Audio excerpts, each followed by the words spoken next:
Say aye. Aye. Against no. I think the noes have it. Division required. Bring the bills 1 minute.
Lock the doors.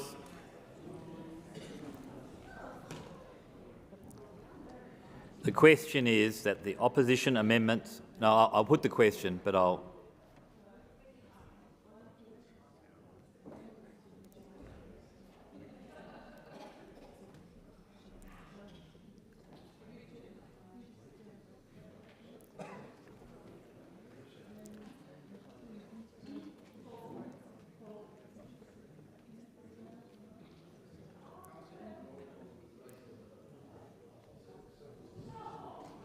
Right. The question is that the opposition amendments on sheets 3163 and 3227 be agreed to. Those of the question passed to the right of the chair, noes to the left. I point Senator Askew as teller for the ayes and Senator Ciccone as teller for the noes.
Wendy.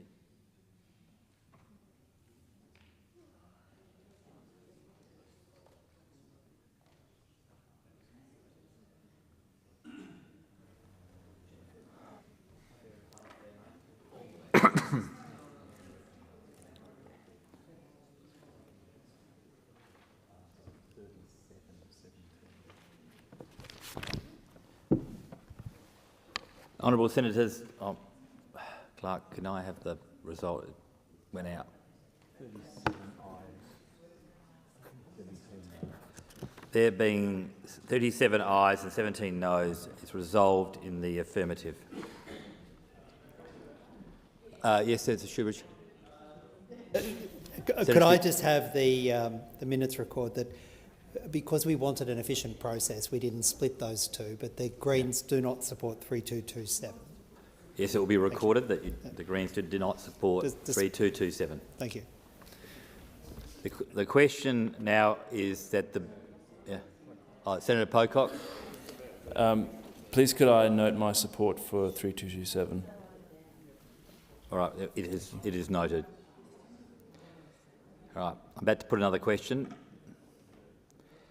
The question now is that the bill be now read a second time. Those for the question say aye. Against no, the ayes have it. Clerk.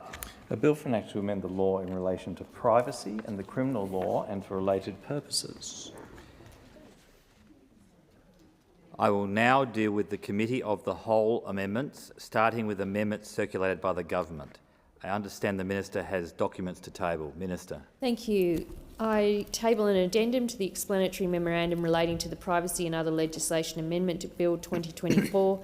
The addendum responds to matters raised by the Scrutiny of Bills Committee and the Legal and Constitutional Affairs Legislation Committee. And I also table a supplementary explanatory memorandum relating to government amendments to be moved to this bill.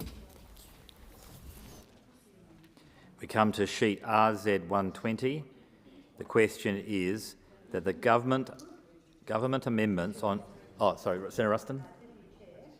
Could I ask that amendments on sheet RZ 120 be separated and put separately?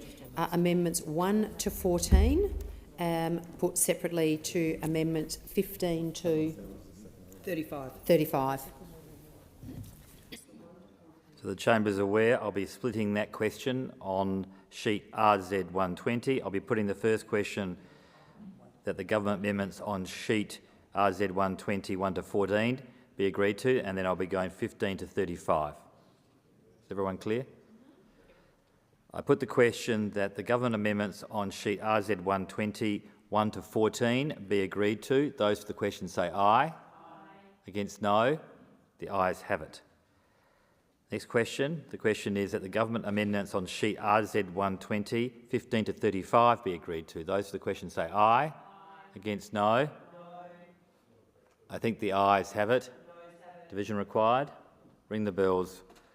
1 minute.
Lock the doors.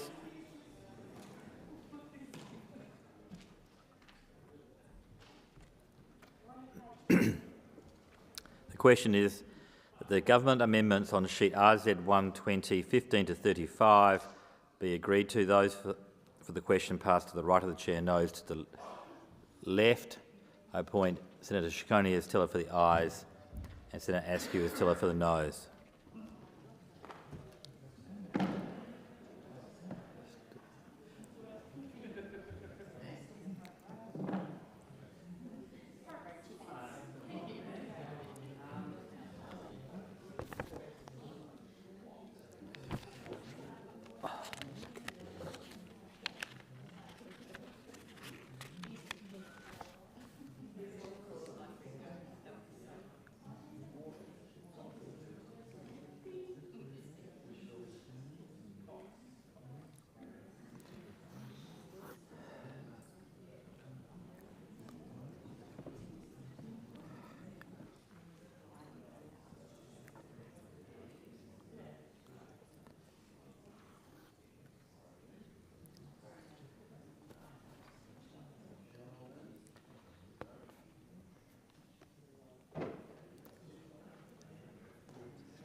There being 30 ayes and 26 noes, it's resolved in the affirmative. I will now deal with Committee of the Whole amendments circulated by the opposition. We're coming to sheet 31442. The question is that Schedule 2 stand as printed. Those for the question say aye. Against no. I think the ayes have it. Division required. Ring the bells, 1 minute.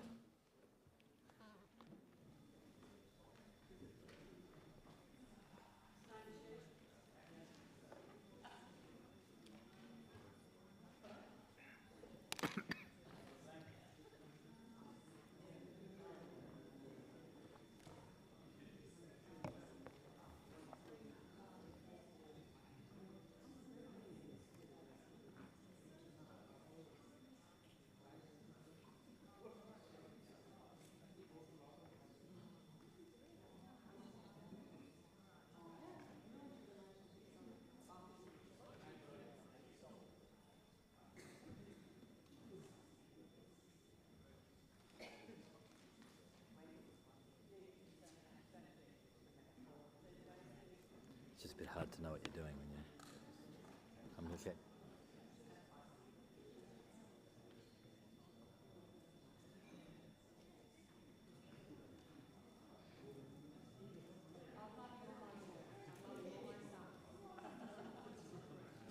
Lock the doors. The question before the Senate is that the question is the Schedule 2 stand as printed. Those for the question pass to the right of the chair, noes to the left. I appoint Senator Ciccone as teller for the ayes and Senator Askew as teller for the noes.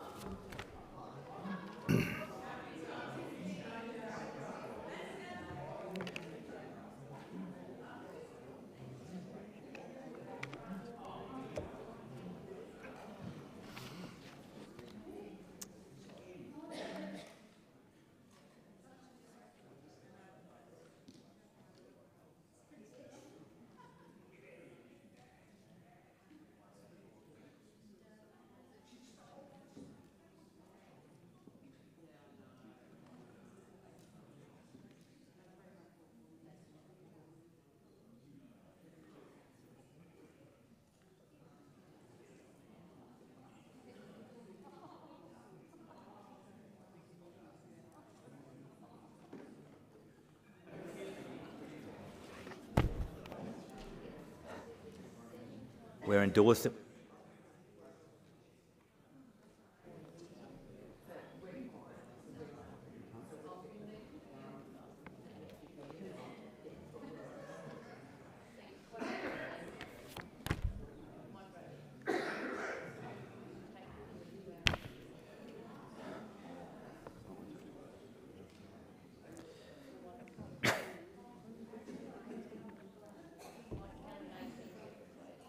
Honourable Senators, there being 30 ayes and 26 noes, it's resolved in the affirmative. This means that the opposition amendments on sheet 3144 cannot be moved, and we're now coming to the Australian Greens amendments. So we're now on sheets 3016, 3017 and 3018 in the name of the Australian Greens. I'm putting the question. The question is that the Australian Greens amendments on sheets 3016 revised, 3017 revised and 3018 be agreed to. Those for the question say aye. Against no. I think the noes have it. Division required. Ring the bells, 1 minute.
Lock the doors. The question before the Senate is that the Australian Greens amendments on sheets 3016 revised, 3017 revised and 3018 be agreed to. Those for the question pass to the right of the chair, noes to the left of the chair. I appoint Senator McKim as teller for the ayes and Senator Kovacic as teller for the noes. Yeah.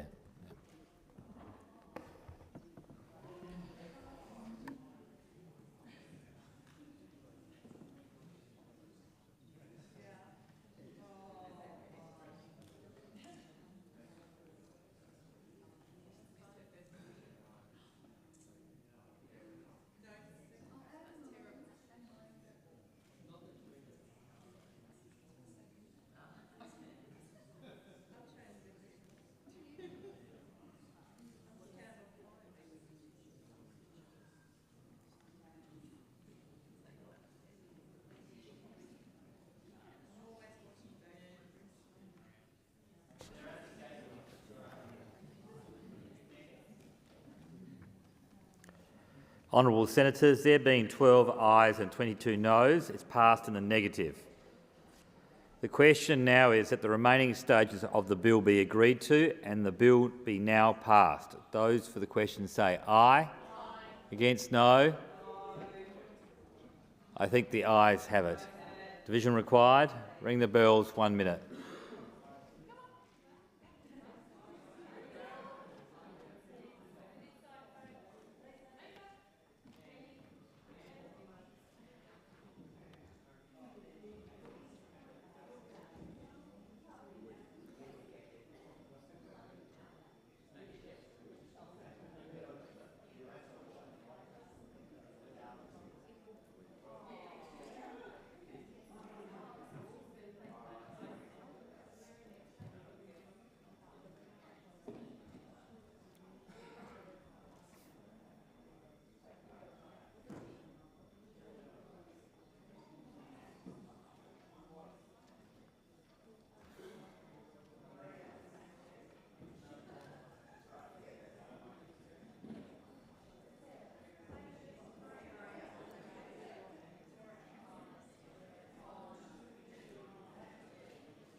Lock the doors.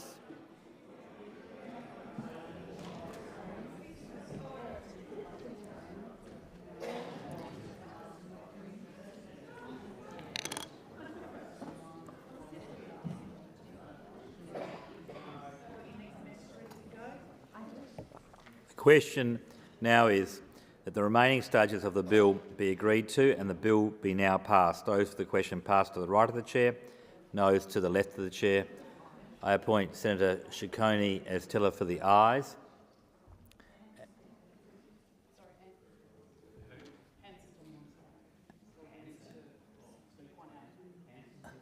and Senator Kovacic as teller for the noes. Do you want me to start again? I'll just give you a moment to organise the whipping sheets. How are you, Deputy President?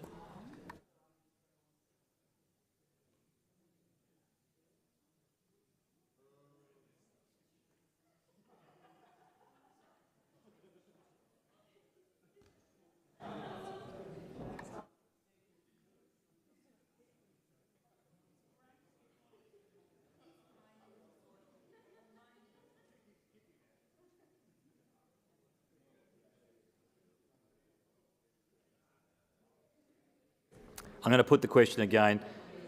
The question is that the remaining stages of the bill be agreed to and the bill be now passed. Those for the question pass to the right of the chair, noes to the left of the chair. I appoint Senator Ciccone as teller for the ayes and Senator Kovacic as teller for the noes. Yeah, I'm voting.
Honourable Senators, there being 31 ayes and 23 noes, it's resolved in the affirmative. Clerk. In the other order. Oh, really? A bill for an act to amend the law in relation to privacy and the criminal law and for related purposes. Honourable Senators, I have received a message from the House of Representatives forwarding the surveillance legislation confirmation of application Bill 2024 for concurrence. Minister. Thank you, Deputy President. I move that this bill be now read a first time. The question is that this bill now be read a first time. Those for the question say aye. Aye. Against no. The ayes have it. Clerk. A bill for an act to confirm the application of surveillance device and related legislation and for related purposes. The question, Minister. Sorry, I table a revised explanatory memorandum relating to the surveillance legislation confirmation of application Bill 2024. Thank you, Minister. I intend to put the second reading question and the remaining parts of the bill. The question now is that the remaining stages of the bill be agreed to and the bill be now passed. Those for the question say aye. Aye. Against no. The ayes have it. Clerk. A bill for an act to confirm the application of surveillance device and related legislation and for related purposes. I will deal with the Treasury Laws Amendment Mergers and Acquisitions Reform Bill 2024. The question is that this bill now be read a second time. Those for the question say aye. Aye. Against no. The ayes have it. Clerk. A bill for an act to amend the Competition and Consumer Act 2010 and for related purposes. The question now is that this bill be now read a third time. Those for the question say aye. Against no. The ayes have it. Clerk. A bill for an act to amend the Competition and Consumer Act 2010 and for related purposes.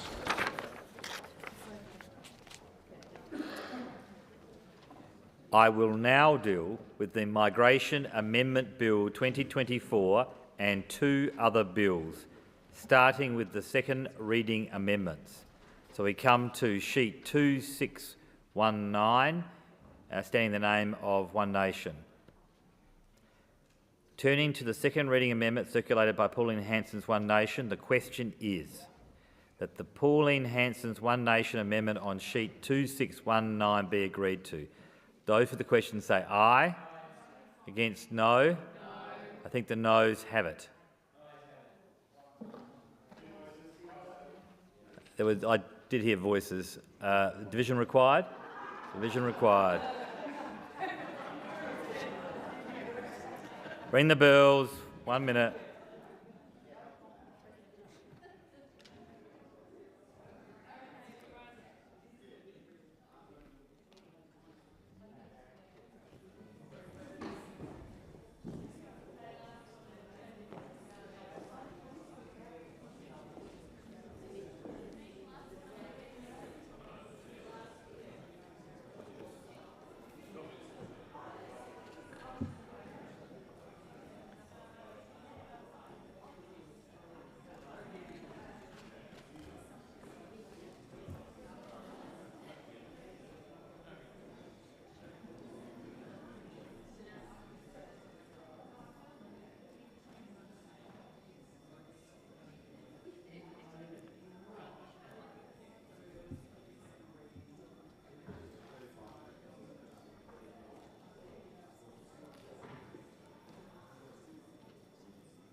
Lock the doors. The question before the Senate is that Pauline Hanson's One Nation amendment on sheet 2619 be agreed to. Those for the question pass to the right of the chair, noes to the left of the chair. I appoint Senator Roberts as teller for the ayes and Senator Kovacic as teller for the noes.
Honourable Senators, there being 3 ayes and 32 noes, it's passed in the negative.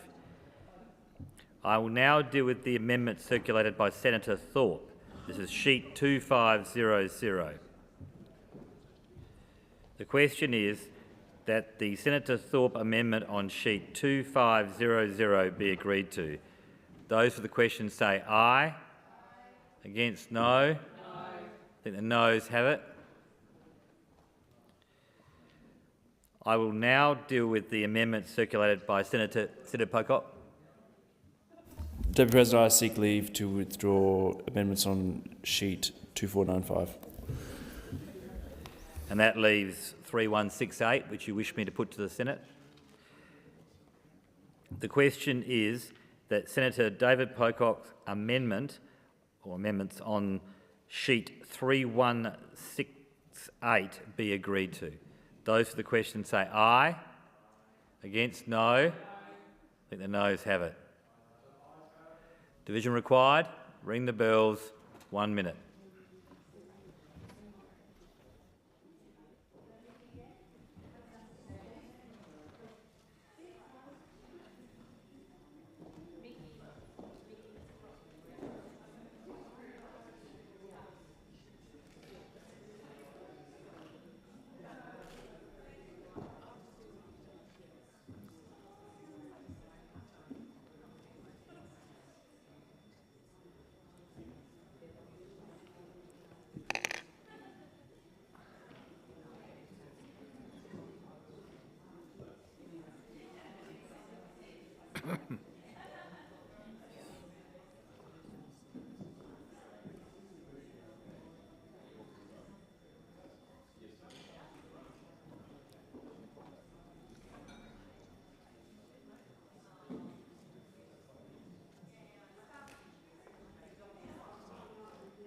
Lock the doors.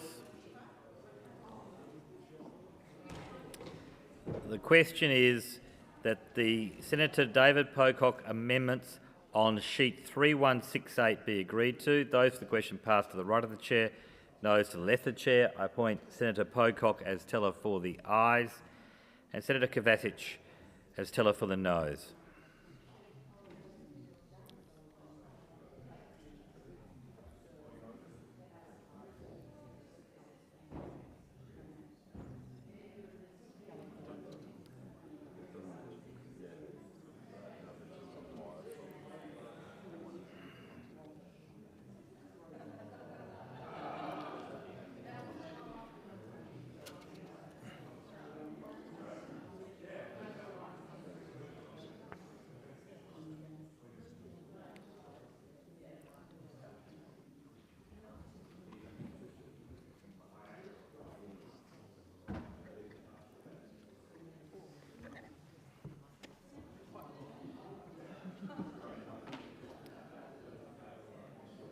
Honourable Senators, there being 14 ayes and 24 noes, is passed in the negative. I will now deal with the second reading amendment circulated by the Australian Greens. This is sheet 3228. The question is that the Australian Greens amendment on sheet 3228 be agreed to. Those for the question say aye. Against, no. I think the noes have it. Division required. Ring the bells. 1 minute.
Lock the doors.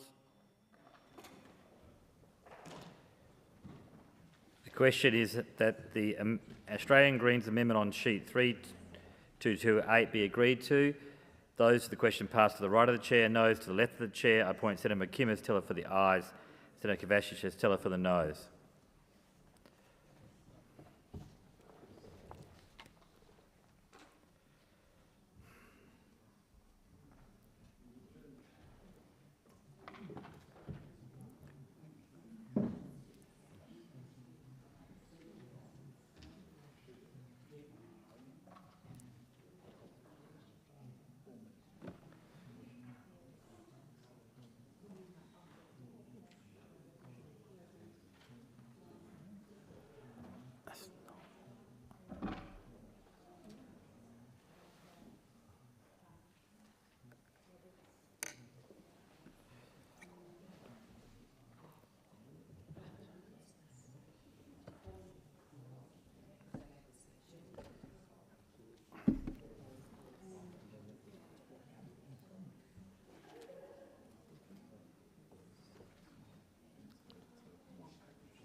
Honourable Senators, there being 12 ayes and 26 noes, it's passed in the negative. The question now is that these bills now be read a second time. Those for the question say aye. Aye. Against no. The ayes have it. Division required. Ring the bells. 1 minute.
Lock the doors. The question now is that these bills now be read a second time. Those for the question pass to the right of the chair, noes to the left of the chair. Appointed as teller for the ayes, Senator Ciccone. Teller for the noes, Senator McKim.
Honourable Senators, there being 25 ayes and 13 noes, it's resolved in the affirmative.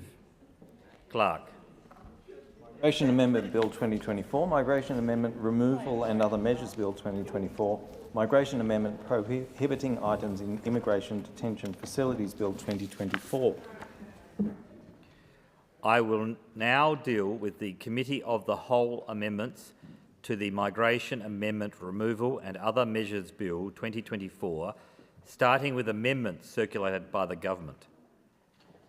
I understand the Minister has documents to table. Minister. Thank you, Deputy President. I table an addendum to the explanatory memorandum relating to the Migration Amendment Bill 2024.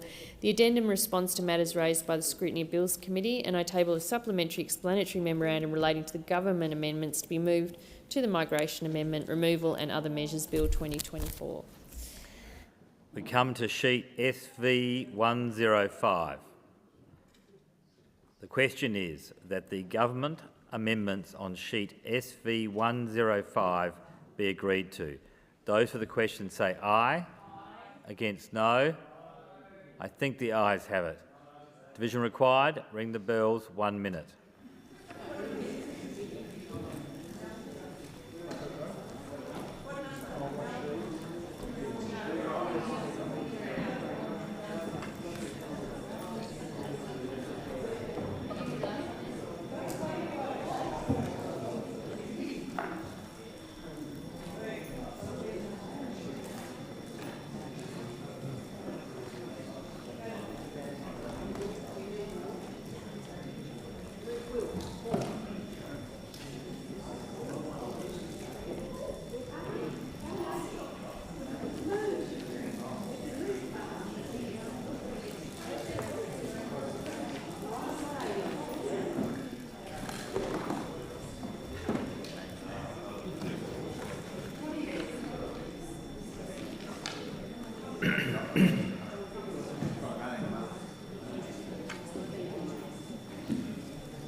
Lock the doors. The question before the Senate is that the government amendments on sheet SV 105 be agreed to. Those to the question pass to the right of the chair, noes to the left of the chair. Appoint Senator Ciccone as teller for the ayes and Senator McKim as teller for the noes.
There being 26 ayes and 12 noes, it's resolved in the affirmative. I will now deal with the amendment circulated by Pauline Hanson's One Nation. This is sheet 2491. The question is that the Pauline Hanson's One Nation amendments on sheet 2491 be agreed to. Those for the question say aye. Against no. The noes have it. I will now deal with the amendments circulated by Senator Thorpe. This is sheet 2597. The first question is that in Schedule 1, items 2 and 4 and subsection 199C, subsection 5, and sections 199E, 199F, and 199G in item 3 stand as printed. Those for the question say aye. Aye. Against no. The ayes have it. We now come to the second question. The question now is that the remaining Senator Thorpe amendments on sheets 2597 and 2605 and the amendments on sheets 2533, 2551, 2552, 2553, 2554, 2557 and 2596 be agreed to. Those for the question say aye. Against, no. The noes have it. I will now deal with the amendment circulated by Senator David Pocock. This is sheets 2494 and 2522. The first question is that the following stand as printed. In Schedule 1, subsection 199E2 in item 3. In Schedule 2, items 3 to 9. Those for the question say aye. Aye. Against, no. The ayes have it. The next question is that the Senator David Pocock amendments on sheets 2492, 2493, 2497, 2520, 2521, 2602, 2603 and 2604 be agreed to. Those for the question say aye. Against, no. The noes have it. I will deal now with Committee of the Whole amendments to the Migration Amendment Bill 2024, starting with the amendments circulated by Senator David Pocock. So we're coming to sheet 3166. The first question is that the Senator David Pocock amendments on sheets 3166 be agreed to. Those for the question say aye. Against, no. I think the noes have it. We now come to sheet 3167. The question is that Schedule 2 stand as printed. Those for the question say aye. Against, no. The ayes have it. I will now deal with the amendment circulated by Senator Thorpe. We come to sheet 3177. The question is that items 6 to 9 of Schedule 1 stand as printed. Those for the question say aye. Against, no. The ayes have it. The next question is that the remaining Senator Thorpe amendments on sheet 3177 and the amendments on sheets 3173, 3174, 3175 and 3176 be agreed to. Those for the question say aye. Against, no. The noes have it. I will now deal with Committee of the Whole amendments to the Migration Amendment prohibiting items in immigration detention facilities Bill 2024, circulated by Senator David Pocock. We're on sheet 3213. The question is that section 252BB in item 19 of Schedule 1 stand as printed. Those for the question say aye. Against, no. The ayes have it. We now come to sheet 3213. The question is that the remaining Senator David Pocock amendments on sheet 3213 be agreed to. Those for the question say aye. Against, no. The noes have it. The question now is that the remaining stages of the bills be agreed to and the bills be now passed. Those for the question say aye. Against, no. The ayes have it. Division required. Ring the bells, 1 minute.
lock the doors.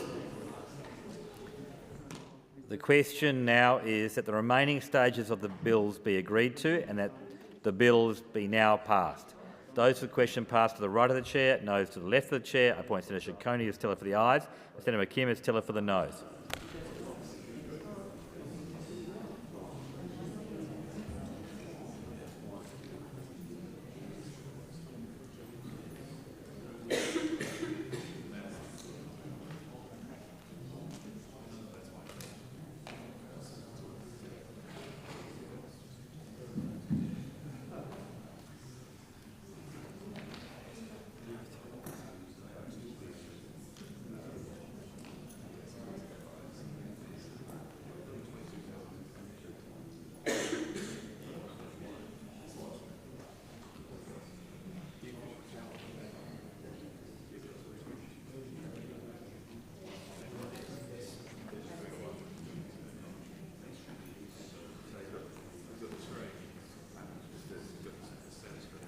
Honourable Senators, there have been 26 ayes and 13 noes. It's resolved in the affirmative. Senators, that concludes consideration. Clerk. Migration Amendment Bill 2024, Migration Amendment Removal and Other Measures Bill 2024, Migration Amendment Prohibiting Items in Immigration Detention Facilities Bill 2024. Senators, that concludes consideration of the bills. Clerk. Government Business Order of the Day, Online Safety Amendment, Social Media Minimum Age Bill 2024. Question to be put on the second reading amendments and the second reading immediately.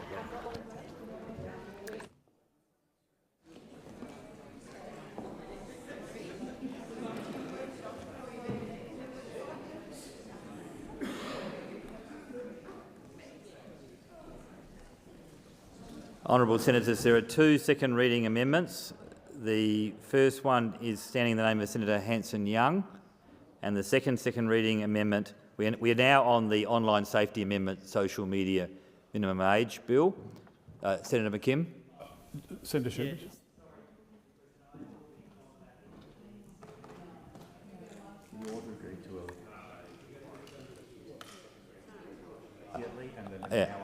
Senator Shoebridge, I understand from the clerk that we're now under a previous order. We're going straight into the questions on second reading and then dropping into committee. So I have two second reading amendments, one standing in the name of Senator Hanson-Young and then one standing in the name of Senator Roberts. I intend to put both those and then the substantive question. Put the question that the second reading amendments moved by Senator Hanson-Young be agreed to. Those for the question say aye. Against no. I think the noes have it. Division required. Division is required. Ring the bells. I'm going to give it 4 minutes.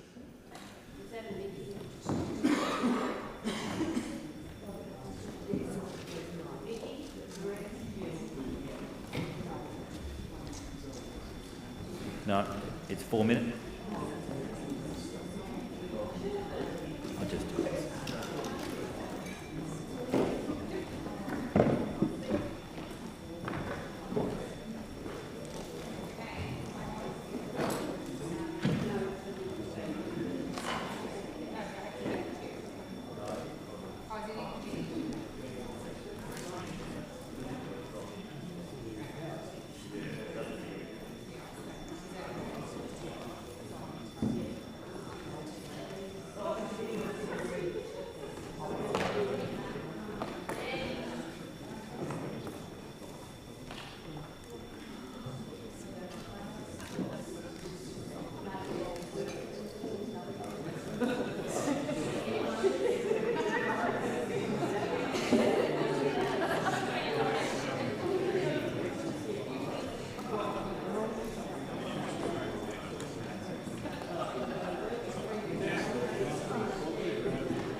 Lock the doors.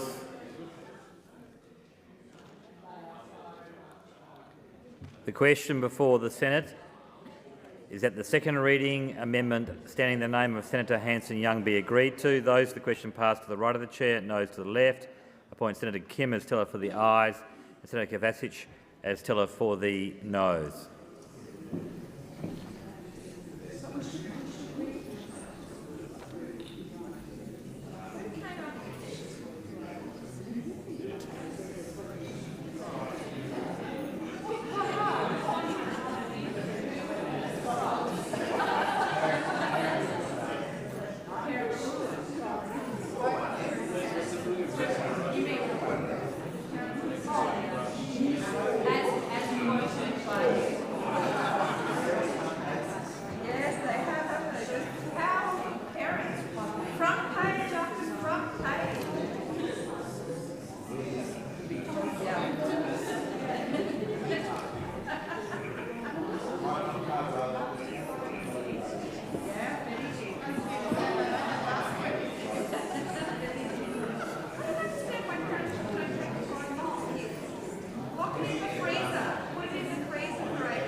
Honourable Senators, there being 14 ayes and 37 noes, is passed in the negative. We now come to the second reading amendment standing in the name of Senator Roberts. I intend to put that question. Put the question that the second reading amendment standing in the name of Senator Roberts be agreed to. Those for the question say aye. Against no. I think the noes have it. Division required. Division is required. Ring the bells. 1 minute.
Lock the doors.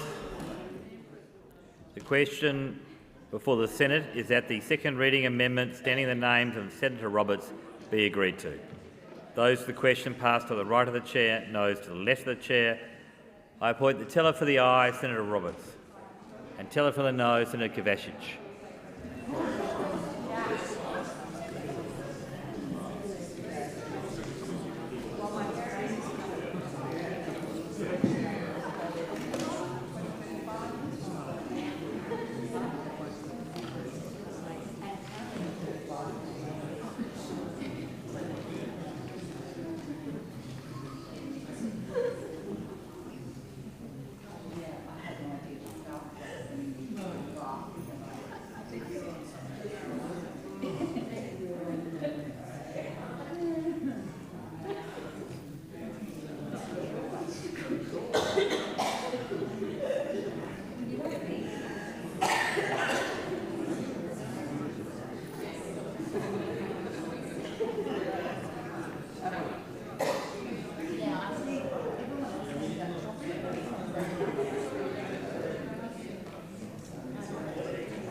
There being 19 ayes and 34 noes, it's passed in the negative. I now intend to put the second reading question. I put the question that the bill now be read a second time. Those for the question say aye. Against no. I think the ayes have it. Division required. Ring the bells. 1 minute.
Lock the doors.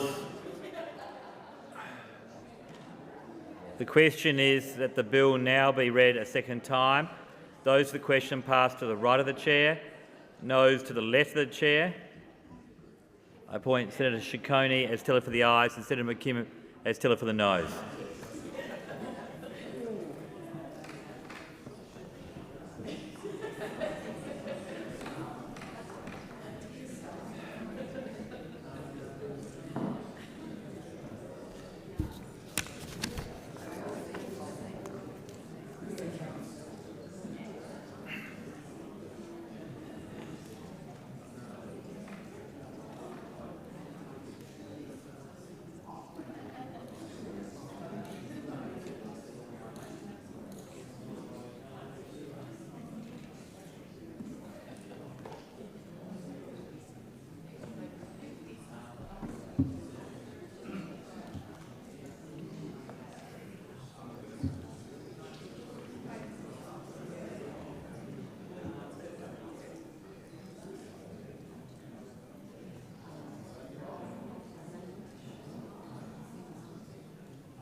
Honourable Senators, there being 34 ayes and 19 noes, it's resolved in the affirmative. Clerk. A bill for an act to amend the Online Safety Act 2021 and for related purposes. There are amendments. We are resolved into committee. I'll take over. Thanks. I've got my reading glasses on, so...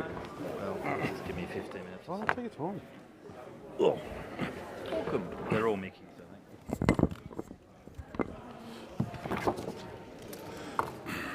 think. In the nicest possible way, if senators could leave the chamber if they're not participating in this debate. Is it the wish of the committee that the bill be taken as a whole? There being no objection, is so ordered. The question is that the bill stand as printed, and before I go to you, Senator Canavan, I will go to the Minister. Minister. I table a supplementary explanatory memorandum relating to government amendments to be moved to the bill. Excellent. To move the amendment, the government amendment 1 to 8, sheet SY 115 by leave together. There being no objection, to that? That is so moved. Minister. Keeping Australians safe online is a top priority for the Albanese government, and we are focused on positive solutions to issues of national concern and the issues of harms to children and young people from social media is right up at the top of that list. So these amendments provide additional privacy-enhancing measures in Part 4A to the Online Safety Act 2021 Online Safety Act. Now, in practical terms, these amendments mean that no Australian will be forced to use government identification, including digital ID, for age assurance on social media. This will give Australians confidence regarding the impact of the social media minimum age obligation on their personal information. And it does this through supplementary amendments. The first is a new Section 63DA. This provides for the Minister for Communications to make legislative rules to exclude certain types of information being collected and used by platforms for the purposes of the minimum age obligation. A breach of this provision gives rise to significant penalties. The rule-making power enhances the privacy of users and their information. It gives the Minister the discretion to prohibit the collection of specified kinds of information subject to advice from both the E-Safety Commissioner and Information Commissioner. This is an important change and will ensure the legislation continues to meet community expectations as technology evolves. Now, this is complemented by a new Section 63DB. This new section provides that platforms must not collect identification issued by government or require the use of an accredited service within the meaning of Section 9 of the Digital ID Act 2024 as the only means of age assurance to comply with the minimum age obligation.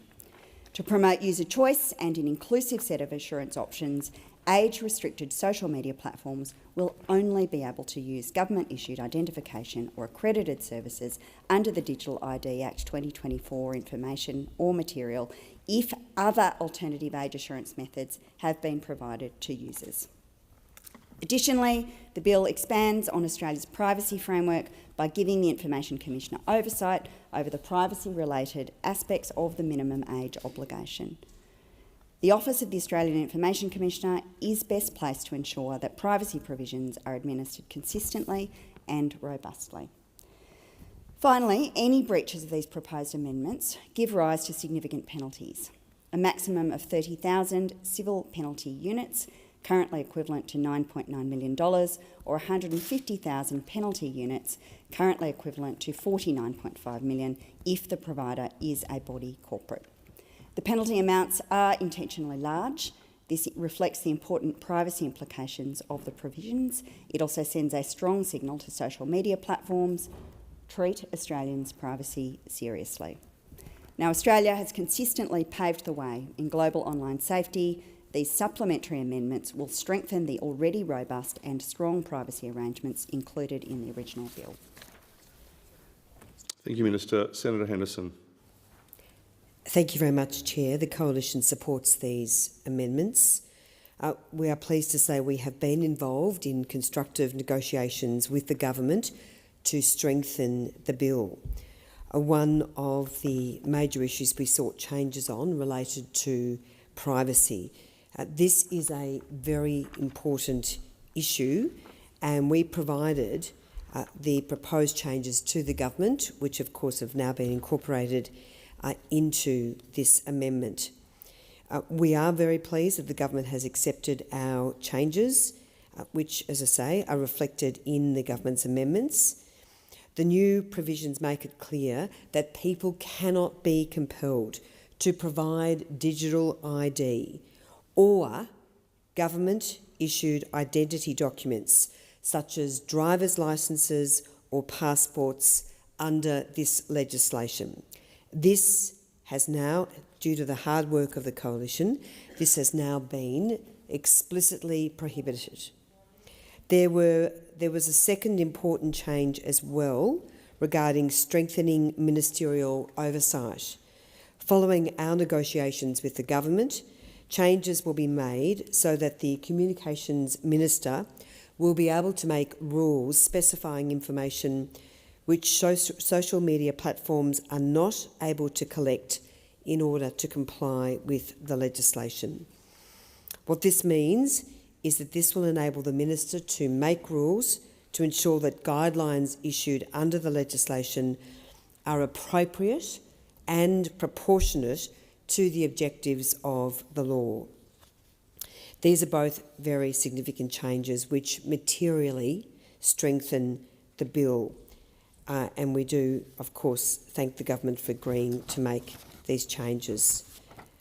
The Coalition has, of course, led the charge on this bill, and we know, of course, what has driven this, Chair. What has driven is the very profound mental health concerns that so many young people are suffering as a result of social media. We know there is widespread concern and evidence about the severe mental health impact of social media on children. We've seen very disturbing global trends in youth mental health since the rise of social media, especially for girls. According to the Australian Institute of Health and Welfare, there has been a more than threefold increase in the rate of intentional self-harm hospitalisations for girls under 14 from 2008-9 through to 2022-23. In recent years, there have also been very large increases in the rate of mental health issues amongst children and young people.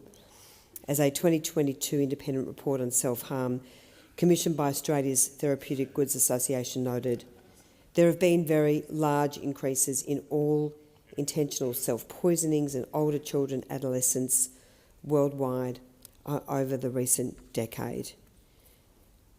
We know, and particularly for the parents of the children who have tragically taken their own lives, we know that passing this bill right now is absolutely critical. Order. Order. I want to just, I do have a question for you, Minister, but I just want to reflect on the bravery of parents who've spoken out about the importance of this bill. Parents like Matt and Kelly Howard, the parents of Charlotte O'Brien, with whom I met a couple of weeks ago. When I met with them, all I could say was there are no words after the tragedy that they have suffered. Charlotte took her life in September after suffering systemic bullying, in part caused by social media. And her message to her mum and dad was that she wanted them to raise awareness about what she had endured, and she wanted to see change. And I cannot tell you how humbling it is to meet with parents like Matt and Kelly and listen to their story and listen to their mission. And as I say, I think it is absolutely incumbent on this Parliament to do the right thing. I want to particularly also commend both the Leader of the Opposition, Mr Dutton, who has led the charge on this. I'm pleased that the government has caught up, but Mr Dutton and the Shadow Minister for Communications, Mr Coleman, have really led the charge on behalf of the Coalition. We have heard the cries of families who are suffering, and we cannot continue to allow this to happen any longer. So to the Minister, does the government believe this legislation will force the tech giants to actually use their technology to help identify and remove underage kids? We're very cognisant, of course, that TikTok removed 76 million underage children from their platform around the world. 1 million young Australians are here in Australia, of course. And so could you just provide the confirmation in relation to that, please? Thanks. Minister. Thank you, Senator Henderson, and I should indicate that the government has been grateful for the willingness of the opposition to constructively engage in some of the ways that we might improve this bill. We have similarly been grateful to those senators who participated in the Senate inquiry, and many of them are here in the chamber this evening, and we're grateful too for the many Australians who have spoken out about this issue, either in the context of the Senate's inquiries or in the broader public debate. Senator Henderson, you spoke about some of the harms that you've observed in your interactions with families and with parents, and I think for many of us this is a common experience in our interactions with parents and also with teachers, because parents are deeply distressed about some of the material that their children are exposed to online. They are uncertain about how to navigate the peer pressure that children experience from their friends and peers at school and at sport to be in these social media environments, and they are looking for support from government to help them navigate these questions. These were not questions, and I think it's safe to betray my age here. These were not questions that were relevant questions when I was growing up. These were not relevant questions. There were other difficult questions for me to navigate as a young person, but this was not one of them. And parents, I think, are finding it very difficult. In my home state of New South Wales, the ban on mobile phones in schools has made a significant difference to the behaviour of children in schools and the way that children socially are interacting at school. It is clear that while technology has brought really significant benefits, it's also bringing non-trivial harms for children as well. We are confident that there are technological solutions available to us, Senator. You cited the example of TikTok. It's been much canvassed. That platform was able to identify by their own public statements a very large number of underage users on their platform and remove them. That did not require access to government documentation. It was based on information already available to that platform. The amendment that we are presently considering is actually based on that foundational understanding of the state of the technology. It may be that in some instances social media platforms choose to offer an option to users to provide government documentation. But what this amendment ensures is that that will not be able to be the only means, the only choice offered to a potential user. What this amendment seeks to do is in fact ensure that on every occasion when a person is asked to engage in an age assurance process, they have a choice. And it enlivens the obligations on technology companies to utilise the technology capabilities that they already possess to undertake this work and to make sure these platforms are safe and that people are using them in an appropriate way. Senator Rennick, sorry, did beat you, Senator Lambie. Senator Rennick has the call. So, you just said that taking mobile phones off children at schools has been very, very successful. The question I have is, why can't you take mobile phones off children when they're at home? We take the phones off our children in the bedroom. We take them off the phone during the weekdays. They're allowed to have the mobile phone or the devices on the weekend, but that's in between sporting requirements, me forcing them to take the dog for the walk, the mother telling them to get out there on the trampoline, go gardening, whatever. So I'm confused as to why we can't have some good old-fashioned parental supervision. Whatever happened to the role of the family, the role of the parents in the family? And I've been advocating for years the need to have a parent to stay at home while you're raising your children, and I stayed at home for 4 years. I don't want to turn this into saying women should stay at home. I've never said that, because Dad should stay at home more often, and indeed I was just talking to Senator Hanson-Young yesterday. She's saying how she fought to have children in the chamber, and what a great thing that is. What a great thing that is. So Senator yet Anthony again, Young, please. we've got another example of whereby the government thinks it can solve a problem. And, you know, I know Senator Henderson said before there's things like anorexia and, you know, children are subjected to these things on the internet, and that's fair enough, they are, but these things have always been around. Kate Moss, you know, she was being criticised back in the 1990s. I mean, I well remember Karen Carpenter, who died from anorexia, I'm not sure in the late 70s or early 80s. So we always have to deal with issues with our children, and the important thing is that they have close parental supervision so that you can detect if something's going on. Now, the other thing is, and I've raised this before, but it's worth raising again, is that you can have software that monitors your children's activity. We do that already. We monitor our children, and it is effective because we do have a middle child that loves to get up at about 3 o'clock on a Sunday morning, and the only way we can bust him is to actually... Yeah, Senator so you know, he sneaks the iPad into his room. He's terrible. So yet again, like, what guarantees do we have here that this is actually going to be effective? Because I think you'll find that children are very good at getting around laws, and what guarantees are we going to have that this is going to stop bullying? We can't stop bullying. This won't stop bullying per se. You know, what will stop bullying per se is, again, having a parent keeping a close eye on the children while they're growing up, and being in touch with your children, so if they are being bullied, you're aware of it.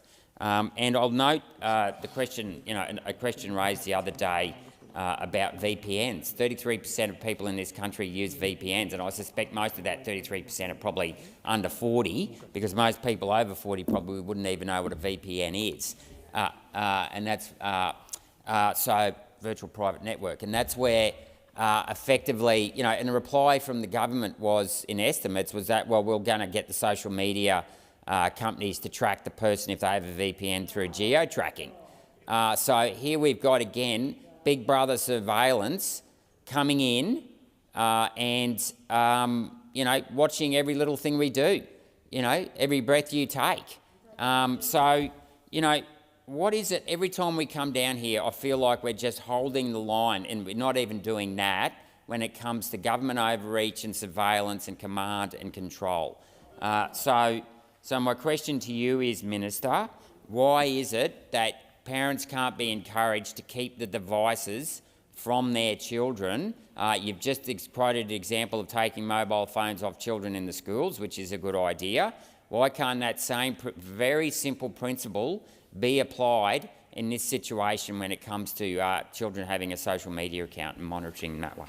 Minister. Thanks very much, Chair, and thanks for the question, Senator Rennick. Perhaps I can say this, Senator. We've been really clear, and actually many of the people participating in this debate, including the opposition leader, to be fair, have been very clear that this is not the only thing that we would advocate to support families in relation to some of these challenging questions, and nor do we expect this intervention to be a silver bullet. However, what we do hear from parents is that this is very significant and they are looking for assistance because they are not receiving the support that they expect should be available to them from the platforms themselves. And so one of the key features of the design of this bill, Senator, is that it really puts the onus on the platforms, not on the parents and not on the kids.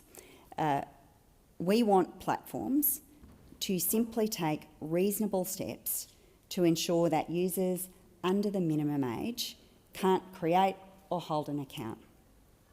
Now, I think, based on the tenor of your questioning and your contribution just now, Senator, that you would accept the harms that are associated with excessive time online, at the very least, and it may be that you accept the harms associated with exposure to some of the more challenging features of social media. You know, in the United States, the Australian Psychological Association, for example, if you look at the evidence, found significant links between excessive social media use and poor sleep quality and poor mental health outcomes. And in particular, they pointed to the use of algorithms and the influence of those algorithms, and frankly, the near addictive nature of some of those algorithms, because they increase the likelihood of exposing young people to content that is inappropriate or negatively influential, such as glorifying eating disorders, glorifying self-harm, or exposing young people to extremist content. I think it would be a matter of agreement across this chamber that those things are not acceptable and are not good for our kids. And it's why this bill, it's why this bill is being brought to this place. I said to you earlier in my contribution that the onus is on the platforms, not on the parents. Just for clarity, there aren't any penalties for Australians who gain access to an age-restricted social platform, and there aren't any penalties for parents or educators who provide that access. It's impossible, and we accept this, for governments to completely stop young people from accessing harmful products or content. But we can help. We can help by asking the social media companies to play their role. And one of the things that we hear, and it was discussed, as I understand it, at the hearing that took place into this bill, is the significance of setting norms, because the bill will set clear parameters and norms for our society and assist ensuring the right outcomes. Minister, Senator Canavan's on his feet. Relevance. The government and the opposition conspired to gag this debate tonight, and the minister's taken up about half the time, which I think was set aside for other senators who did not get an opportunity in the second reading debate to put some points of views. The minister is repetitively going over points that have been raised already in the second reading debate by government ministers. And so on the grounds of repetition, Chair, and with the limited time we have, I would ask if we could be succinct and give all senators the respect of an opportunity to contribute to this very important debate. I think the minister is in order, but I'm sure the minister is aware of the different views of the chamber. Senator Henderson, I was going to go to Senator Lambie. Well, I've said I've actually made a ruling on that, Senator Henderson. Senator Lambie. Thank you. Minister, I just wanted to know what algorithm changes have you told the social media companies to make? What algorithm changes have you told them to make? Minister. Thanks for the question, Senator Lambie. And as I indicated in my response to Senator Rennick, we are not asserting that this bill represents all of the work that is needed to engage. And one of the things that Minister Rowland has been very clear about is that she intends to legislate a duty of care. And that goes to some of those questions around safety by design and the way that the algorithms work, not just to affect, frankly, users under 16, but to affect all users of platforms of this kind. That's work that she has indicated she intends to undertake. But this is also important, Senator. Can I just indicate to Senator Canavan, who made a set of points about his desire, I imagine, and his expectation that other senators wish to contribute. That's perfectly fine, and I'm happy to try and keep my remarks as brief as possible. I was just now seeking to answer the question put to me by Senator Rennick. If senators direct questions to me, I do intend to answer them. I understand that sometimes in committee stage senators wish to make a more general contribution, and it's fine as well. Senator Lambie, and then I'll come to you, Senator Roberts. So there's no duty of care so far because this doesn't enact until 12 months, so we haven't worked out what the duty of care is. We haven't worked out what the rules are. So what about the data? Have you told them to destroy our data as soon as they receive it, the social media companies, or you haven't actually made that rule yet either?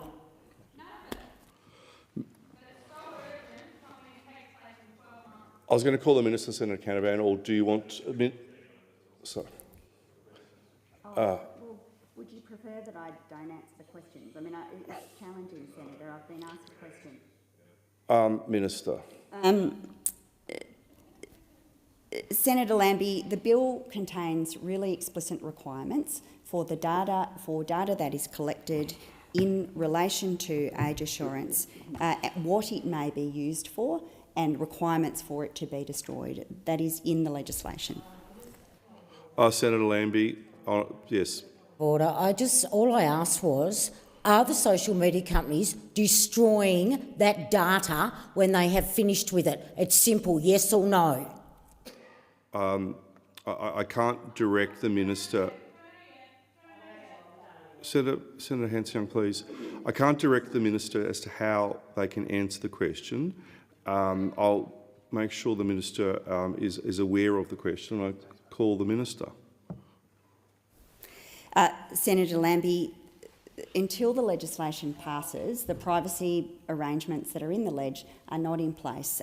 Social media companies are subject to some of Australia's privacy provisions, but the legislation actually establishes a higher standard in relation to the uses that may be used of information that is provided to these companies as part of meeting the requirements in this bill, and it also requires for the destruction of such data. Senator Cameron, so I was going to go to Senator Roberts, and then I will go to Senator Canavan, who I did say some time ago I would go to. So Senator Roberts, then Senator Canavan. Senator Hanson-Young, I'm just trying to make sure that it gets around the chamber. Are you seeking the call at all in relation to these amendments, or can I come to you after these other two senators? Well, this is a time-limited debate. I know, so I'm just trying to spread the time. I will want some time, yes. Senator Roberts. Thank you. My remarks are directed to the Minister, but also to people listening at home and to the Senate, and also to researchers and historians who will look back on this vote today in an attempt to understand what the hell the Senate was thinking.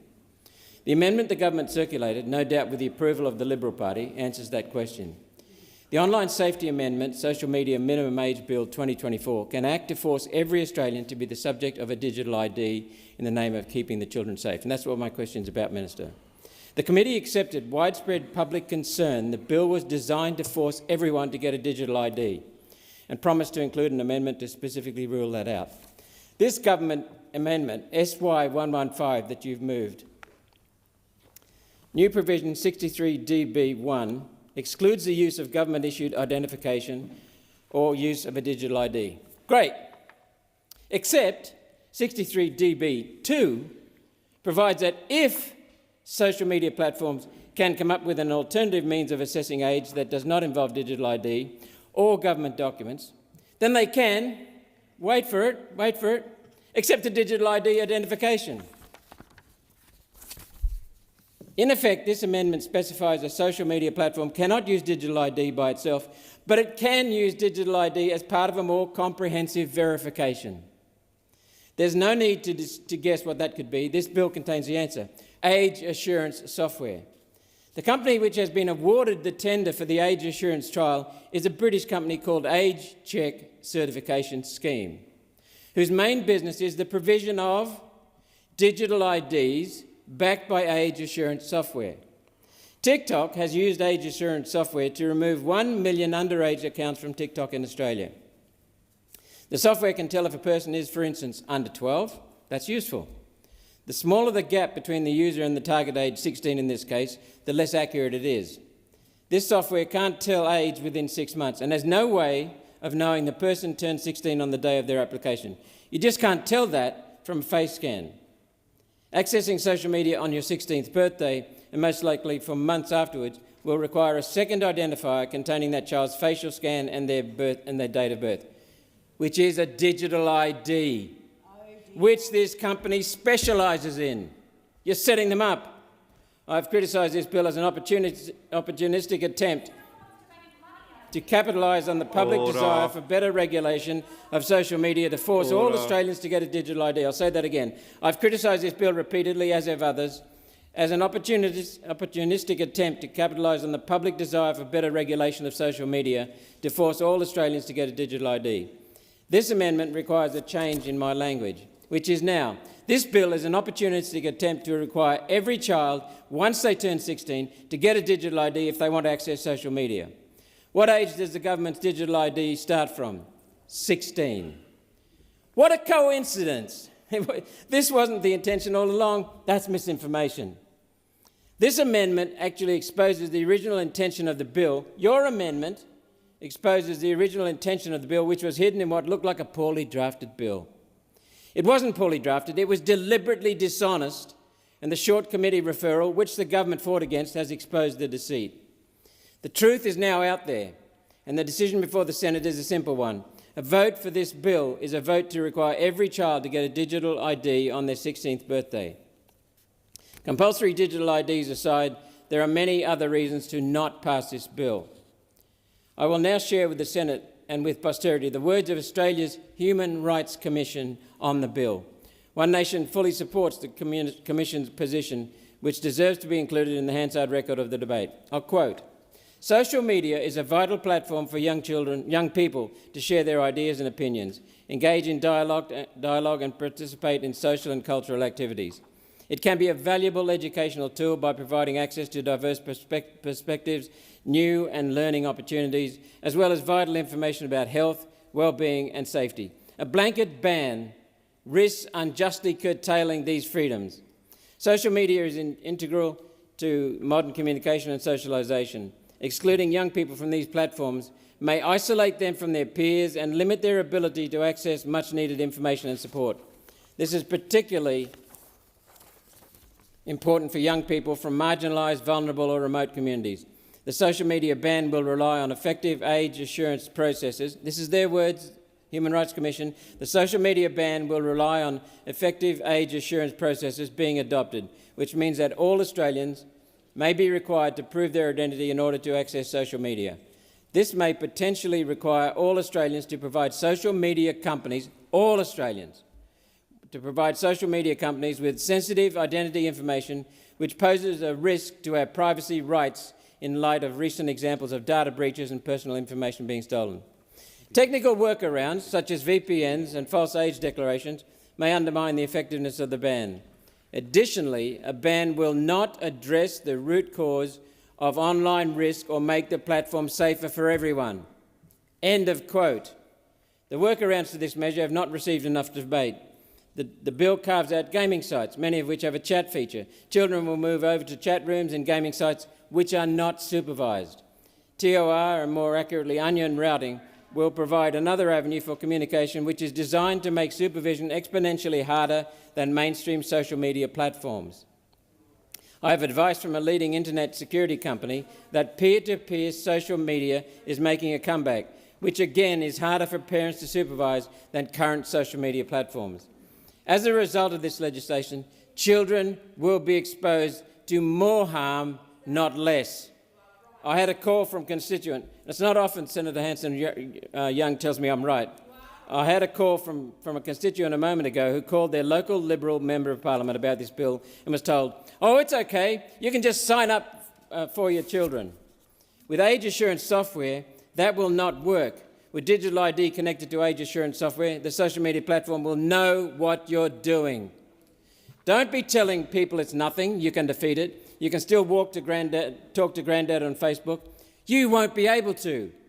Children may be able to use VPNs, virtual private networks, and the new PPNs, personal private networks to appear to be in another country. That really won't work either. The keystroke logging that accompanies the age assurance software will assume someone pretending to be in Canada but interacting with Australian accounts is probably using a VPN. Minister, why did you say that this won't lead to digital ID, but your amendment says exactly that? Minister. Thanks, Chair. I appreciate the many pieces of advice I've had about how I might answer questions, but I'll answer the questions in the way that I think is most appropriate to give Australians the information that I think is necessary in relation to the bill. So thanks for all of the free advice, but I'll just answer the questions. Senator Roberts, I think, foundationally misunderstands the amendment that's before him. The amendment specifically seeks to set up the circumstances where a platform may not require a person to provide a government form of identification, including identification within the meaning of Section 9 of the Digital ID Act as the only means of assuring age. The platforms must provide another opportunity, and it's to deal with the concern you raise and others have raised, Senator, which is that you do not believe that it ought to be compulsory for such material to be provided for the purposes of age assurance. That is precisely what the amendment before you seeks to do. Senator Canavan. Very much, Chair. Well, look, I think from the debate it's very clear that we are not sure yet whether this hasty, blunt attempt will do anything to reduce the social harms to children of social media. But what we do know for sure is that we have successfully disillusioned a whole generation of Australians with Australian politics. A whole generation of Australians have watched this saga, this sordid saga over the past week play out and be completely disillusioned with their democratic process that they should have an involvement in, that we've completely denied them their voice. I mean, maybe we've scheduled the debate for 10:30 p.m. on the last day of school because we know that all the people that will be impacted by this ban will be at bed. It's past their bedtime. They can't even watch it. They haven't been able to have a process through the Senate inquiry. We had 15,000 submissions in 24 hours and we had an inquiry of 3 hours the day after. And nobody, of course, could read anything but a fraction of those submissions. Only less than 1% of them were published on the website before the report. This is an absolute outrage and a stitch-up of grand proportions. And I don't think it's going to work. And I don't have time tonight because I want to let other senators speak. I don't think it is going to work. I know that the stitch-up is in, so I am going to try and make the bill better. I am going to try and fix the issue that Senator Roberts logically pointed out there. Why are we letting digital ID be a means of identification at all? It's not used at the moment at all, really. It's not in widespread use. So why don't we just rule that out right now? If it's something that comes into use in years to come, we can always change the law. There's a review built into this law in 2 years' time. We can do it then. If we were serious about responding to the concerns about digital ID, let's just get rid of it. And my amendment would do that. I've also think, why is it that we've got this bill that seeks to, we say, the minister says, to help parents, and the word parent is not mentioned at all in the bill? There's not a single mention of the word parent in this bill. Why? Why? Why aren't we helping parents rather than try to replace them? That's what this bill tries to do. It tries to set up a nanny state where we think here in Canberra that we can pass this law and all look how great we are, pat ourselves on the back, how we've saved the world, when it won't do that and it won't help at all. Parents use their own agency, their own interaction with their children to use social media responsibly. So I have an amendment which would allow some children to continue to use social media with parental approval. It's based on the law in Florida that's just gone through. Our inquiry barely looked at that law. It went through after an actual process. It got vetoed by the governor in the first instance. It went back to the Congress in Florida and they've improved it. That's the way a democracy should work. But we've just completely rode roughshod over that through this hasty process, truncated process this week. I have another amendment that would seek to narrow the definition here. There's a ridiculous definition in this bill which captures basically any app that enables interaction between two or more people, which is basically everything you do on the internet. It's going to cover apps like Strava. For bike riding, it's going to cover apps like Deputy that are used for people who work. 14-year-olds can get a job, but they can't have social media, apparently. Now, I know the minister's going to say that, we'll exempt them and we'll do all this, but why? Why create this uncertainty when, again, the Florida law has a much more targeted definition which focuses the law on apps which cause social harm? That's what we should be focused on here. Now, I don't have the time to go through the others in detail. I want to let other senators have their turn. But I do come back to the point that a whole generation has been activated by this process. There is a silver lining here, perhaps. Right now, a guy called Mr. Anthony Kaloof is running a live stream of our broadcast here. He has 38,000 people watching. The official YouTube channel of Parliament has 800. He's got 38,000 young people absolutely pissed off with this Parliament right now watching. They are totally angry. And those people are going to grow up. And they're going to keep voting. And I think there's going to be a lot of change coming to our Parliament in years to come if we keep ignoring those people like we are tonight. Senator Hanson-Young. Thank you. And what a sham this is. And this is a piece of legislation that does not do what the government or the Leader of the Opposition propose that it does. It doesn't make social media safer. It doesn't make children and young people safer online. It's a sham. But the whole process has been a sham. Rushed through, limited inquiry, 3 hours of inquiry, no ability for the bureaucrats to actually answer questions properly, all under the guise that this was urgent and needed to be done, but it doesn't even take place for another 12 months. I tell you what this is about.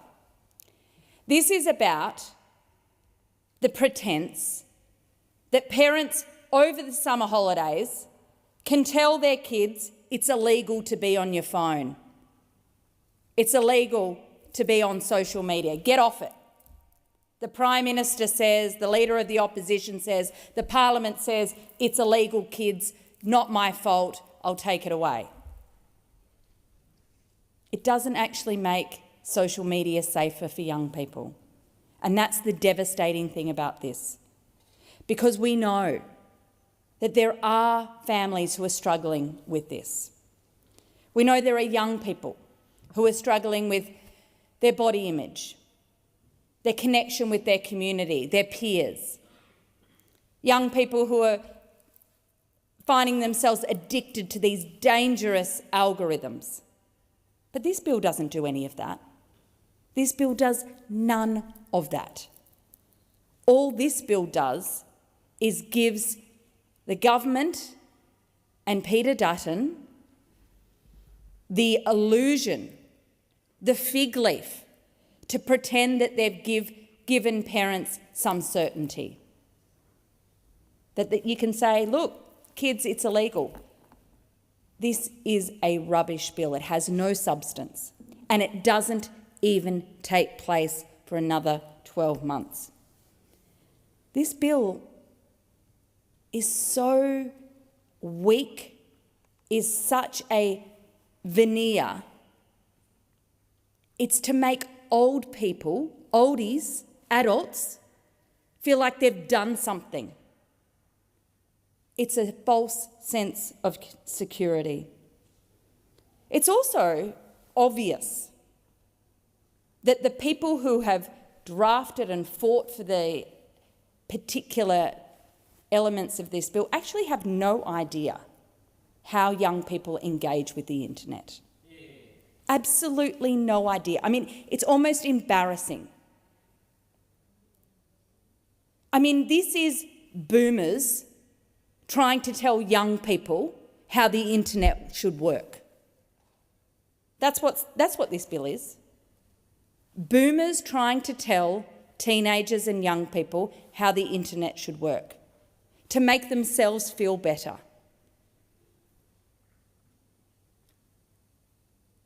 We've got Australian artists in this country who have only been discovered because young people have found them on YouTube, have engaged with their music, their creativity. This is going to put an axe through Australian creatives. Government hasn't even thought about that. The opposition leader hasn't even thought about that. The consequences of this bill are going to reach far further than this government and this parliament has been able to uncover. It is being rushed through. It hasn't been considered properly.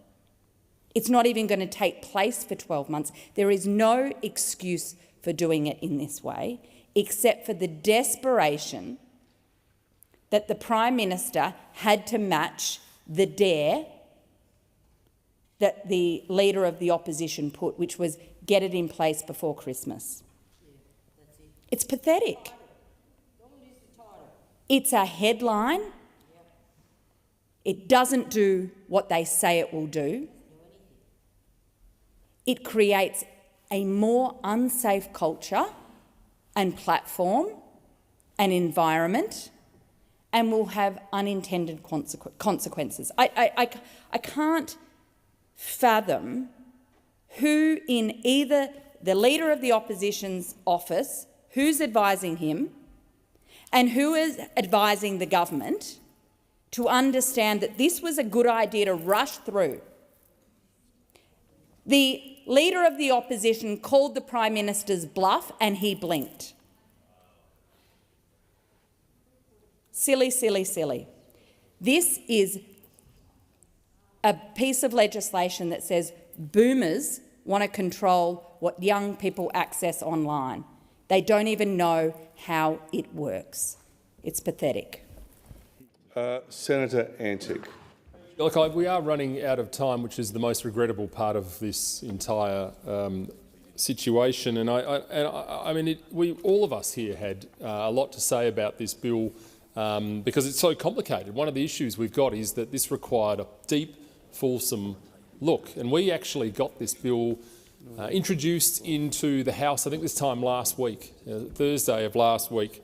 It was then put through to a committee hearing on the Monday, and then the report was delivered 2 days ago, and here we are, which is an extraordinary sequence of events for something that is highly, highly complicated. And we've just heard Senator Hanson-Young quite rightly say that we don't know what the long-term effect of all of these on various platforms is. We don't know because it keeps evolving. This time last week, we were told Snapchat was out, and YouTube was in terms of the ban. So, I mean, how far we've come in a week, you know, it's extraordinary. And I mean, look, we all hear the stories about bullying. We all hear and have a lot of concern about those. We don't want to discount those concerns by any stretch, but we are in the process in this chamber tonight, of throwing the proverbial baby out with the bathwater, because we've heard the Human Rights Commission, we've heard commentators and others from across the country tell us about the thing that we're not talking about, which is the value of social media to kids.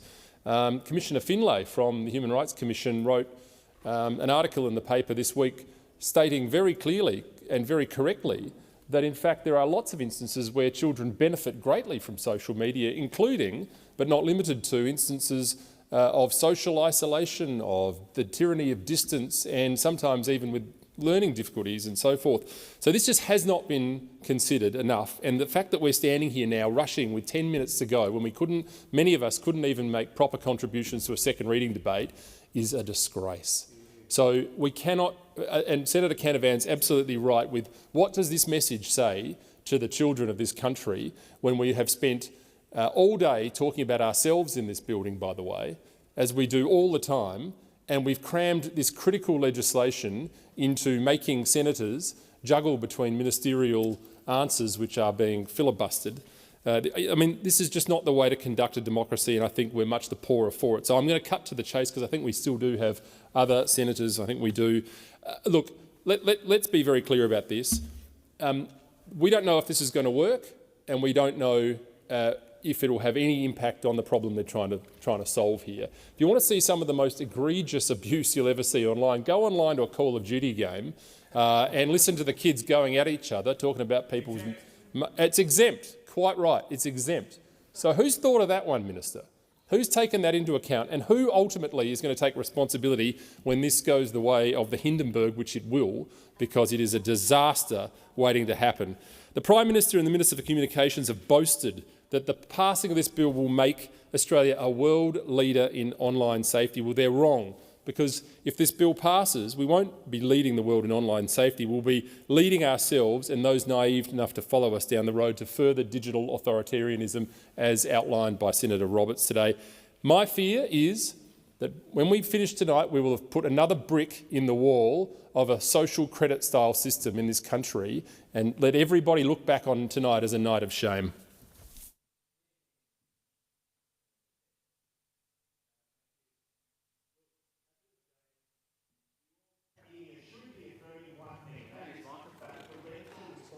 Just hold on, Senator Babette, you have the call. Please put his microphone on. Senator Babette.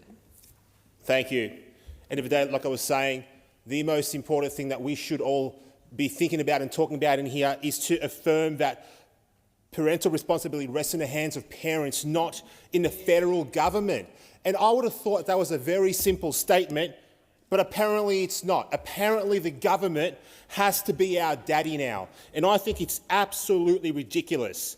And the fact that the Labor Party, along with the Liberal Party, have come together to take away parental rights, parental response, in my opinion, is shameful. It's shameful. The fact that we are now in a position in this country where the government is so big, so unwieldy, so, in my opinion, authoritarian-leaning, that it's making decisions for parents is just wrong. We didn't even get a chance to properly debate this bill. We didn't even get a chance, not even a chance. Look, mums and dads are the best people to raise their children as they see fit. It's their right, it's their responsibility. The government's determination to do the job of parents by this blanket ban of under 16s, it undermines that primacy of these parents. Like I said before, it's not the state's role to go around telling 16-year-old and under what they can and they can't do. Can you have friends on TikTok? No, the government's going to decide for you. Can you see your family photos on Instagram? The government's going to decide that for you. Can you get the news off Elon Musk's X platform? The government is going to decide that for you. It's wrong. It's wrong. Decisions are for parents. It's an intrusion of the state. For that reason, obviously, I'm not going to support this bill. I don't agree with it at all, And like Senator Antic mentioned before, it is another brick in the wall of an authoritarian digital tyranny that most people can't even see is being built around them right now.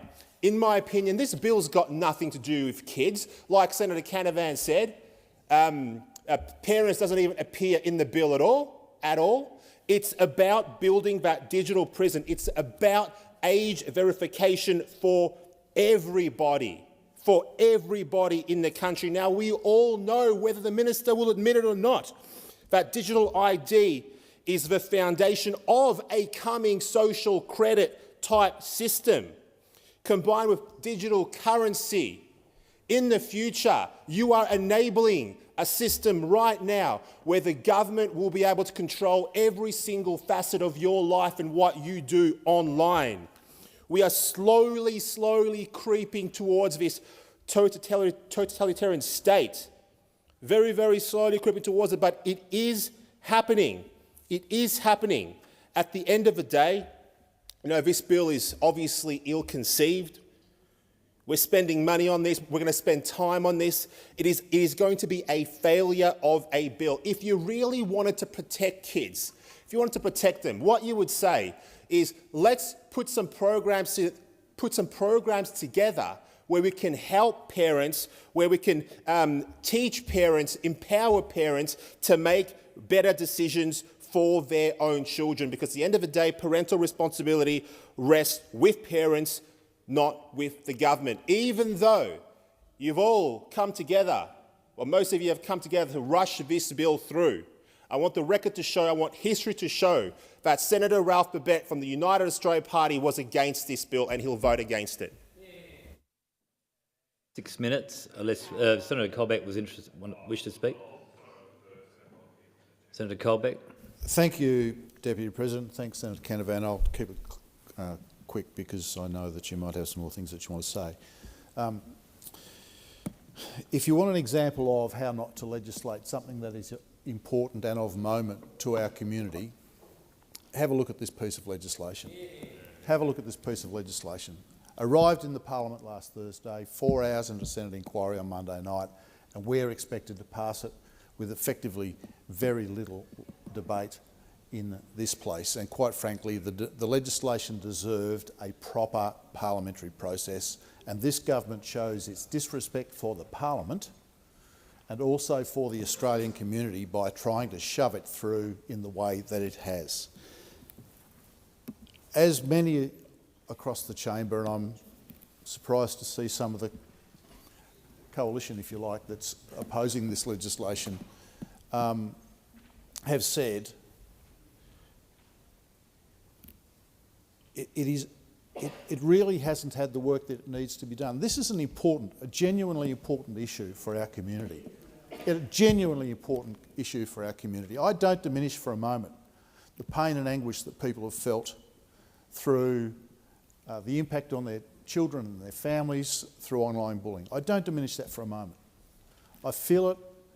I've been close to families who've seen it, as we most likely all have. But this is not the way to deal with this. This is not the way that a parliament properly deals with a matter of this moment.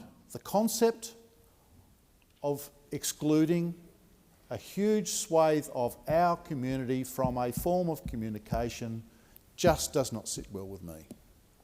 Just does not sit well with me. Now, I respect my colleagues, I respect the arguments that are being made by those who want to do something, and clearly we should be doing something.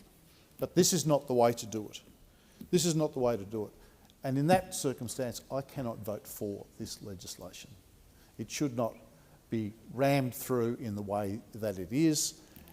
This parliament, it doesn't come into place until 2026, and so the government should do the parliament and our community the respect of looking at this process properly so we can make sure we can come up with something that will work, will support our families and support our communities, and try and do something to mitigate the problems that are there. But I fear that this is not it. Senator Canavan. Just ask a simple practical question of the Minister before we wrap this up. I've got a real-world example that's come to me of a child, 15-year-old child in a basketball team who communicates over Facebook Messenger with their coach and teammates. Will that person be able to continue to do that even if they have their parental approval once this legislation comes into effect? Minister. I'm advised that messaging and gaming are not intended to be covered by the purpose of the bill, and I have not finished speaking, in fact, Chair. Yeah, let her speak. Let her speak. And in the minutes available, I'll say this. I read this quote from a parent involved in the Safe on Social group, and she said this: "What I've seen in the past 12 months alone has made it impossible for me to remain on the sidelines. For every mother sobbing on the phone or emailing me because her child has been humiliated or manipulated, there's another parent in despair because they don't know how to stop the chaos. I can no longer ignore that what we've been doing simply isn't working. Education alone is not enough." Senator Canavan. Just to clarify, as I was trying to point out with a limited time, you need a Facebook account to use Facebook Messenger. So how will that work? Minister. Look, the advice that I have is that these carve-outs will be able to be effective in relation to messaging products.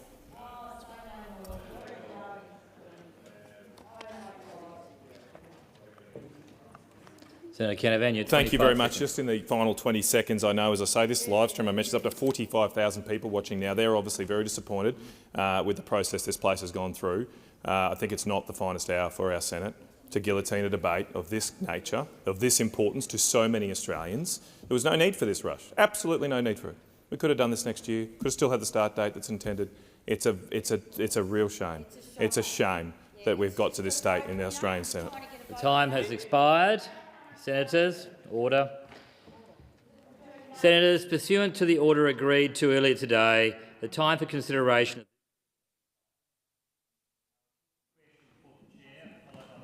on the remaining stages of the bill. So we come to sheet SY115 in the name of the government. The question is that the government amendments on sheet SY115 be agreed to. Those to the question say aye. Against, no. The ayes have it. I will now deal with the amendments circulated by the Australian Greens. We're on sheet 3201. The question is that the Australian Greens amendments on sheet 3201 be agreed to. Those for the question say aye. Against, no. I think the noes have it. I will now deal with the amendments circulated by Senator David Pocock. This is sheets 3205, 3206 and 3207. The question is... Oh, yes. So different on 3205. Does any other senator want me to separate the questions? I'll be putting the two questions then. The first will be on 3205 and then a second question in relation to 3206 and 3207. I put the question that the Senator David Pocock amendments on sheet 3205 be agreed to. Those for the question say aye. Against no. I think the noes have it. The division required. Ring the bells. It'll have to be for 4 minutes.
The question before the committee is that the Senator David Pocock amendments on sheet 3205 be agreed to. Those for the question pass to the right of the chair, noes to the left of the chair. I appoint Senator McKim as teller for the ayes and Senator Askew as teller for the noes.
Honourable Senators, there being 19 ayes and 34 noes, it's passed in the negative. I'll now put the second question on Senator David Pocock's amendments. The question is that the Senator David Pocock amendments on sheets 3206 and 3207 be agreed to. Those for the question say aye. Against, no. I think the noes have it.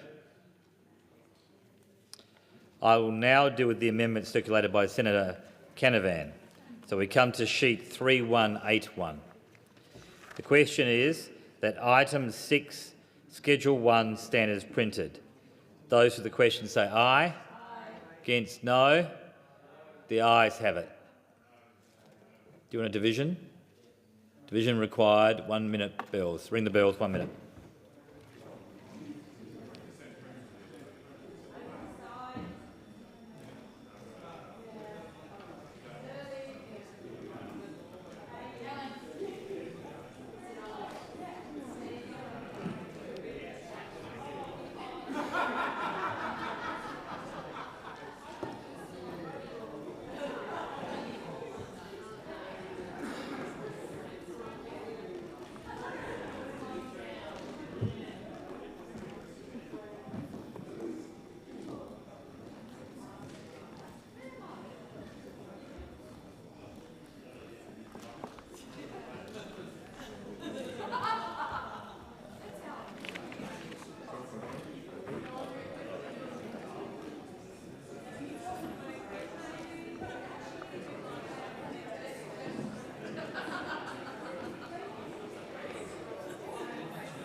Lock the doors. The question is that item 6 in Schedule 1 stand as printed. Those for the question pass to the right of the chair. Noes to the left of the chair. I appoint Senator Grogan as teller for the ayes and Senator Canavan as teller for the noes.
Honourable Senators, there being 35 ayes and 19 noes, it's resulted in the affirmative. We now come to the question. Can I have some order to my right, please?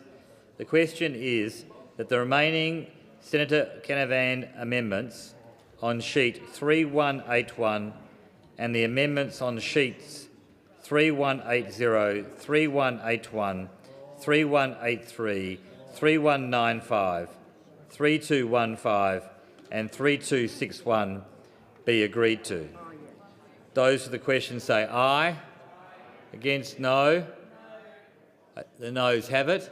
Division required. Ring the bells. 1 minute.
Lock the doors. The question before the committee is that the remaining Senator Canavan amendments on sheet 3181 and the amendments on sheets 3180, 3181, 3183, 3195, 3215 and 3216 be agreed to. Those for the question pass to the right of the chair, noes to the left of the chair. I appoint Senator Canavan as teller for the ayes and Senator Askew as teller for the noes.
Yes, that's the I was briefly with Show, but that was a long time ago now. That's before that. Yes, yes, it was only a few months while Barry Show was in New York.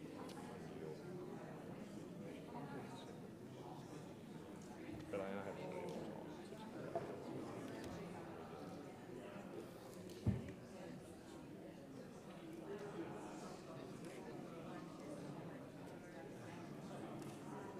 Honourable Senators, there being 19 ayes and 35 noes, it's passed in the negative. Pursuant to order, I will report the bill.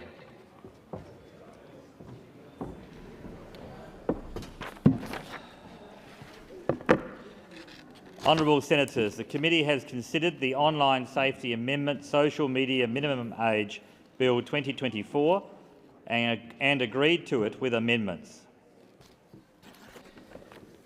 The question now is that the remaining stages of the bill be agreed to and the bill be now passed. Those for the question say aye. Aye.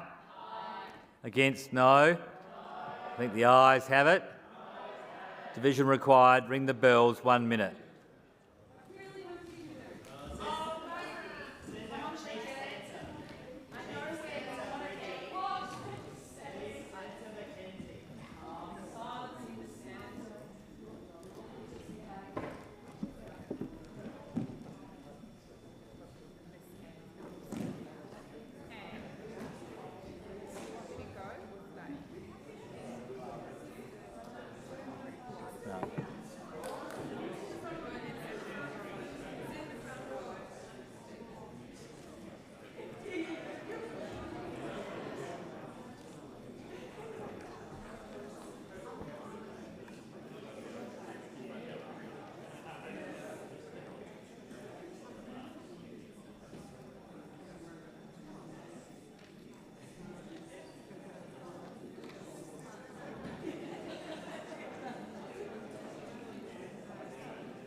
Lock the doors. The question before the Senate is that the remaining stages of the bill be agreed to and the bill be now passed. Those for the question passed to the right of the chair, noes to the left. Appoint Senator Grogan as teller for the ayes and Senator McKim as teller for the noes.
Honourable Senators, there being 34 ayes and 19 noes,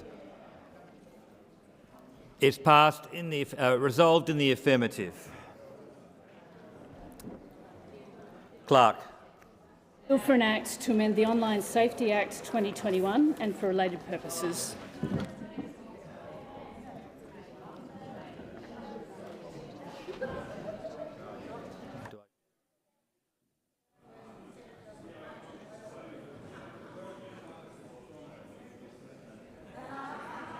Senator Grogan. Can I have some order, please? There's still some Senate proceedings to be undertaken. On behalf of the chairs of respective committees, I table reports and documents listed at item 16 on the dynamic red.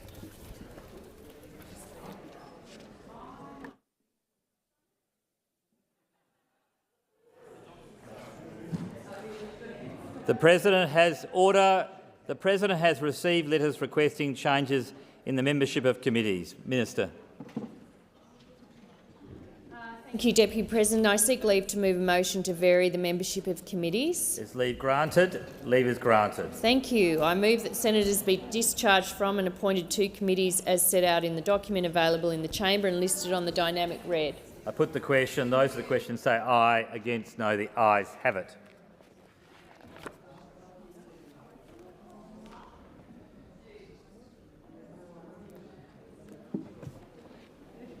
The President has received messages from the House of Representatives informing the Senate that the House has agreed to bills with amendments and returns a bill without amendments.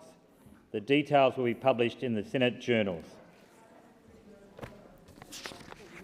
Minister. Thank you. I table a replacement explanatory statement for the National Anti-Corruption Commission Regulations 2023.